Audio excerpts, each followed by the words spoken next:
आज जिस तरह से नीट का एग्जाम पे स्टूडेंट प्रोटेस्ट कर रहे हैं, उनके गार्जियंस प्रोटेस्ट कर रहे हैं, जो लीक करने वाले हैं वो पकड़े गए हैं और अभी कोर्ट ने भी 18 जुलाई की अपनी डेट दे दी है।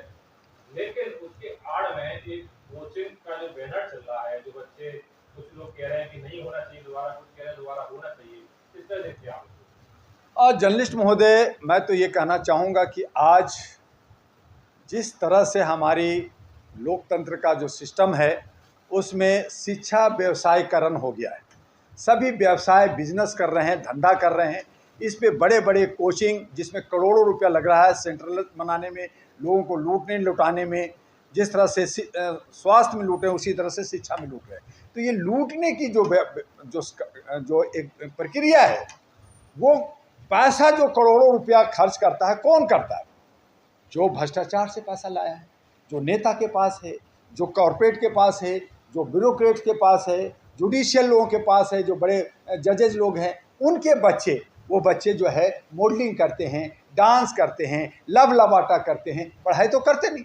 अब उनको डॉक्टर बनना है, उनको इंजीनियर और IAS IPS बनना है, तो कैसे बनेंगे? तो ये सारे व्यवस्था के अंदर जो VIP लोग हैं और जो ये कोचिंग वाले लोग हैं, पैसा लेके दे के उनको जो है, किसी को डॉक्टर नीट पास कराया जा रहा है, किसी को UPS में डायरेक्ट जो है IAS बनाया जा रहा है, किसी को पुलिस बनाया जा रहा है। तो ये देश का जो हमारा क्रीम जो बच्चे हैं, जो पढ़ने वाले हैं, जो ईमानदार हैं, वो बच्चे ईमानदारी से पढ़ना चाहते हैं, ईमानदारी से IAS और डॉक्टर इंजीनियर बनना चाहते हैं, उनका सपना चकनाचूर होता है, उनके कम नंबर कर दिए जाते हैं और चोर को ज़्यादा नंबर कर दिए जाते हैं। नतीजा, जो गरीब हैं, जो पढ़ते हैं, उनको डर नहीं है। आप 10 बार उनसे सवाल करो, 10 बार एग्जाम लो, वो देने के लिए तैयार है। लेकिन आप ईमानदारी कितना रखते हो, आप ईमानदार कितना रहते हो, ये सरकार की दायित्व बनता है, उसकी ड्यूटी बनती है।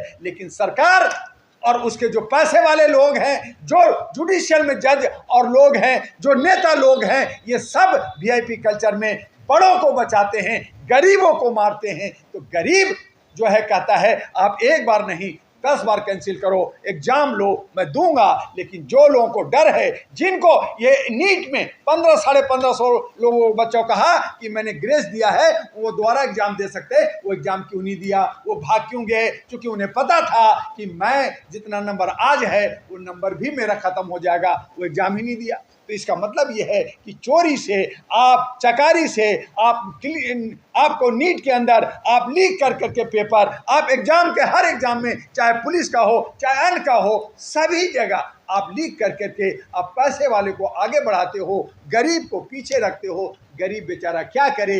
देश छोड़ करके वो चला जाता है अमेरिका, लंदन, पेरिस। तो आप जानबूझ कर करके जो योग्यता रखता है, जिनमें क्रीम है, जिनके अंदर जोश और उमंग है देश को आगे ले जाने का, उसको आप मजदूर बना के विदेश चला जाता है। और जो नालायक है, जो पेट के अंदर कैंची छोड़ देता है, जो बीमार ठीक नहीं कर सकता, वो आपको भी, नेताओं को भी, जुडिशियल को भी पेट फाड़ेगा और वो उसको बीमार करेगा। ऐसे लोगों को आप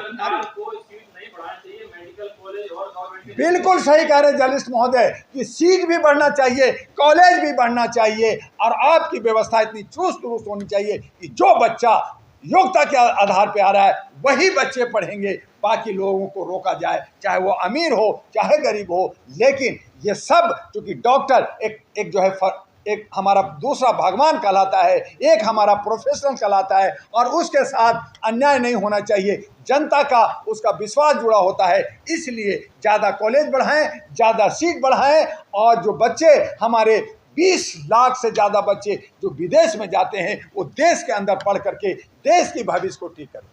पेपर जिस तरह से लीक पेपर का बहुत बड़ा पेपर काफी लीक होने लगे हैं, लेकिन आपका लगता है कि पेपर ऑनलाइन होना चाहिए या फिर पेपर ऑफलाइन होना चाहिए, किस तरह से होना? जर्नलिस्टों से कैसी बात है? आज हम कहते हैं देश विकास कर गया है, क्या गरीबों के पास, सबके पास लैपटॉप है? क्या उसके पास नेट है? क्या उसकी व्यवस्था है? गांव देहात में ऐसी व्यवस्था बना रखा है तो अमीर ऑनलाइन आप सेंटर में करते हैं, लेकिन गरीबों को जो गांव से आता है या उनको भी सिखाइए ना कंप्यूटर।